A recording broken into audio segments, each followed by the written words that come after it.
Welcome to SciTech Culture with Steve Kern and Ben Warner, where we examine science, technology, and culture in the 21st century. Visit our website at scitechculture.com. It's SciTech Culture in a new year, and it's nice and blazing hot. Wouldn't have it any other way, right, Steve? I've got myself in the coolest room possible. The reason I've got a background on is because I'm testing something with Skype, but also I've got a very boring white background because that's the coolest place that I could find on such a hot day to make sure that the technology doesn't overheat and whatnot. Oh, that's right. It's been a hot start to 2025 so far, but it's looking to be a very interesting year ahead. We're going to talk about, obviously, in the last episode, for the year last year, we were talking about our concerns with the algorithm, and we're going to talk about the Instagram features that have been announced. Essentially, you don't have to leave your bedroom to make yourself look like you're anywhere, really, now, if based on what they teased. But before we get into that, I have to put my ranting pants on because I've gone and subjected myself to another film that, I was hoping was going to be amazing and, of course, wasn't. Why, Ben? But Why? because, I'm a sucker for punishment and, there's been instances of this before. I'd put this film on the par with Star Wars: The Force Awakens, probably the second Avatar, and the film I'm talking about, of course, is Alien Romulus, which just debuted on Disney Plus. So I didn't pay extra for it, at least. And the reason why, before I get into ripping it apart, of course, the thing that kind of astounds me is just that I lump those films together because I found them so profoundly disappointing from a creative point of view, yet they're so well regarded in the culture. Like, they were very positively received. Alien in particular was a return. AI reviews, Ben? Yeah, potentially. Like this new Alien film was a return to form. All that sort of stuff, and that's the thing that as a top line, it kind of blows me away why that's the case. I just, a bit like with Avatar, like, I'm not denying that technically amazing, but really, 14 years and they couldn't come up with a stronger script than the one that they used. Star Wars: The Force Awakens was just a inferior remake of the first film. That kind of, I'm sure there'll be people that'll, start commenting that, that I'm gone off the deep end, or I don't know how harsh I'm being. But it's not that I'm saying they're poorly made. It's just that it's literally not bringing anything new to the table. And if you're just going to recycle old stuff, you've got the old stuff there already. And it's better. So just watch that. I have to agree with you. I personally, it just wouldn't take that much more effort to write a slightly new script. There's still going to be people on a spaceship with an alien chasing them. You don't have to do anything super different, but you could come up with a slightly different story. And I think, I don't think they're trying to tell stories in Hollywood anymore. I think they're trying to sell experiences, and they do that through a whole montage of sequences that they pull together and think we'll make a blockbuster movie. But yes, I don't know. It's certainly their motivations and their thinking is lost on me. So, just to highlight a bit of what I'm talking about, a few examples, of course, in this Alien film. Obviously, there was this nostalgia bit that they, if you want to call it that, that's the most charitable reading of it, where they effectively just copied scenes from all of the previous films and jerry-rigged them all into this script so that they could fit in. So, the Ripley getting into the spacesuit to eject the alien out of the airlock scene. Yep, check, that's in there. The get away from her, you bitch line is in there.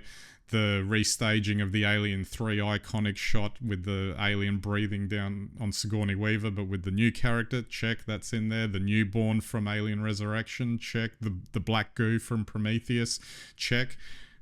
I didn't mention this one before we got on. The engineer's face shows up on the newborn for some reason, because he's grown enough to, create an engineer's face so we can remember it from Prometheus. Check.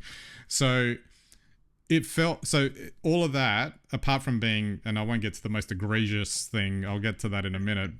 But essentially, the all of that actually takes away from the actual the scariness of it. So at no point do you feel scared because you see all of that coming, and so there's no tension built or anything like that as well. So it kind of falls flat on its face. But then finally, the worst thing of all, and I know I'm sort of lumping it all together here, is the deep fake Ian Holm inclusion.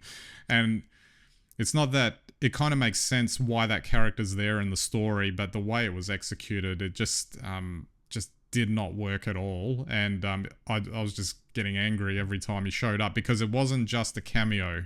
It's actually a really extended performance that's used in this thing, and and actually it missed all the nuance of that character from the original Alien as well, because he's nefarious because he's up to no good doing stuff, but there was a two-dimensional quality to the nefariousness in this film. Like, I'm just, they were just missing the moustache twirling effectively. And anyway, so I'm not even beginning to, like, there was a couple of things in there that I thought were good. The first 10 minutes was good. There was a new sort of reason why they're going to a place that could potentially be dangerous, even though they don't know xenomorphs are there, which I didn't mind. The first actual scare scene I actually did like. It's just it all went downhill after that. And so there were a couple of things in there, and a bit like what you were saying, like, it's not that hard to come up with something that's just even a little bit different. If they just stuck with that, what they were trying to do in that first 10 minutes and actually carried it through, it might have actually gotten somewhere.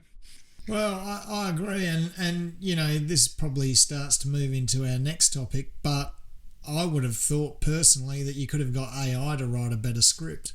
Well, effectively, the script writers were doing that in this particular instance. I'd sack them, and you get AI to write the script, and it'll have a decent story arc, and probably be consistent, and have just less logic errors and continuity errors. Absolutely. So why am I choosing to rant about this? It's because obviously, like you, Steve, Aliens are a staple franchise.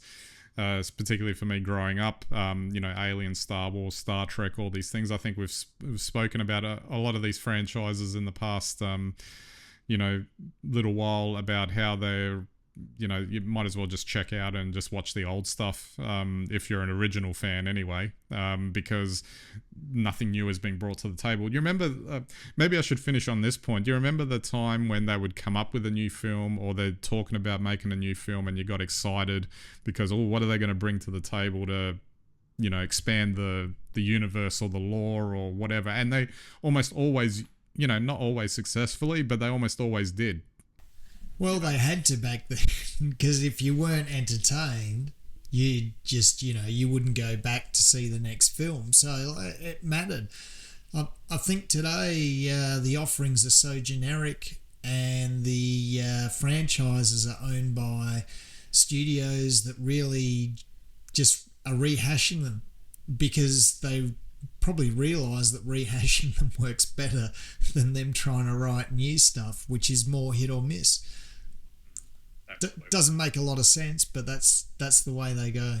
Well, that's a nice segue into our other main topic today, which is, I guess an extension to what we were talking about with the algorithm at the end of last year. And also, I guess, maybe it's ties into our little movie debate that we just had then. This idea that Instagram's announced all of these new features coming to its platform, AI editing tools, for lack of a better term, and I'm not denying that they're not impressive, but effectively you can, in real time, replace your background, replace your clothing, replace your look, probably skin tones, the whole lot, and effectively you're creating, a fake video. So, and I know you sort of texted me that scenario of the travel influencer that never leaves their bedroom. And it's not funny, because that's literally what is going to happen, because why would you need to go anywhere if you can have the AI just fake everything? Much less effort, no cost, it's all done for you. Yeah, I've been thinking about this. Is that a democratization of fake? Or is it, I don't know, is it bad? I don't know if it's good or bad, but it's a very interesting concept. And I was looking at, what they were promising through that AI. And, of course, I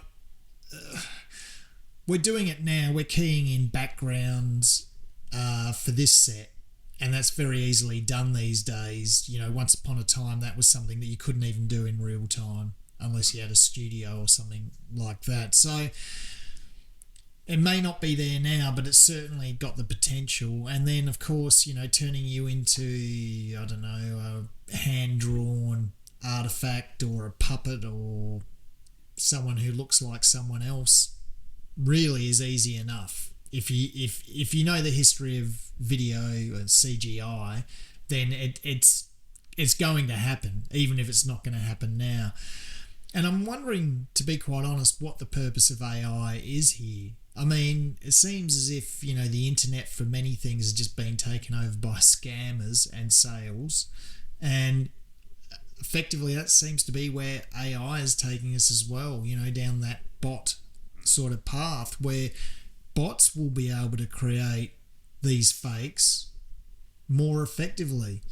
I think that's maybe the negative side of it. The positive side is a bit like the travel influencer never leaving the bedroom. Is it potentially you'll be able to make, if you do it yourself, really novel and creative content. However, if you just get an AI engine to make it for you, maybe we're not going anywhere. I would say so. And not to mention that you're creating an environment where we're already not trusting anything that's online, but this literally will take you down the path of then maybe that's the cue to completely switch off from the internet, because nothing on it will be real. Well, I'll give this scenario exactly that. So at the moment, a bot, well, you can't tell if it's a bot, just through a chat window, but, they have bots, effectively answering your questions when you visit a website.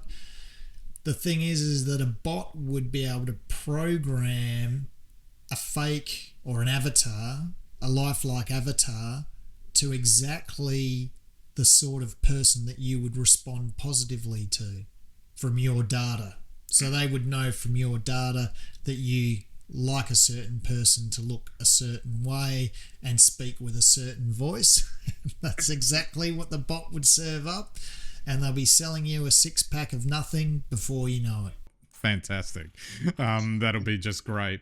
I guess the other thing I was thinking about was just, and I guess it ties in with what we were talking about before with Alien, is that I can't get excited about any of these tools because there's nothing creative underpinning them. I mean, you might be able to maybe find a way to use them creatively, but it's like it's taken it too far. It's funny, like unrelated in a way, but I was watching some old clips of Irvin Kershner talking about, for those of you who don't know, because he's the director of The Empire Strikes Back and was a film director, etc. And he was talking about the importance of what he called resistance when trying to do something really hard and make it believable on screen. So, and he said it doesn't have to be on screen, it's a creative thing. You got a blank canvas with a painter or whatever. And he was talking about like how hard it was to make Yoda believable. Now, they really struggled with it. It was really hard. They were full of anxiety that it just wouldn't work at all. But another rubber monster. That's right. But it did, because they were all compelled to make it work within the limitations that they had to work under. And here, yeah, exactly. So in the end, like, he was asked about the CGIing of Yoda in the prequel trilogy, and he just said, "Look, yeah, okay, that's great. He can do anything now, but it's less real because the limitations that are forced on you doing it with a puppet and trying to make that real, and all the innovations that we had to come up with to try and make that real, is what sold the thing and made it such as, we're talking about it 40 years later." And that's the thing that's missing in this conversation around content generation in an AI world. But the disappointing thing is, I think, like you said before we got on, is that it's all disposable content that you're meant to swipe past to get to the next thing now. Yeah, exactly. Look, for me, the purpose of AI is to make the difficult a little bit more easy, or to find a pathway to make the difficult possible, which is what Kirshner is effectively saying. To create a believable character is not easy, but if you work hard at it, you can. And that's what AI should be, to make that process a little bit easier, or to make it in some way possible. But unfortunately, I think the internet has shown us continually over the last 30 years that it's a race to the bottom. And the lowest common denominator wins. So, when you're getting gamed to buy something that looks like it will do something that doesn't, I think that's potentially the most likely use for this technology. Absolutely. All right, Steve, we might wrap it up there. Go and check out Alien Romulus and just understand where I'm coming from. If you did like the film, good for you. I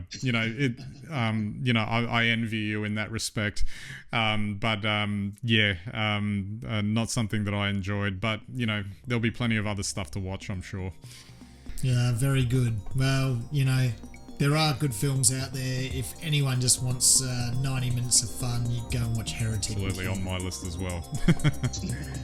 Alrighty, so that's it for this week's episode. We'll catch you next time.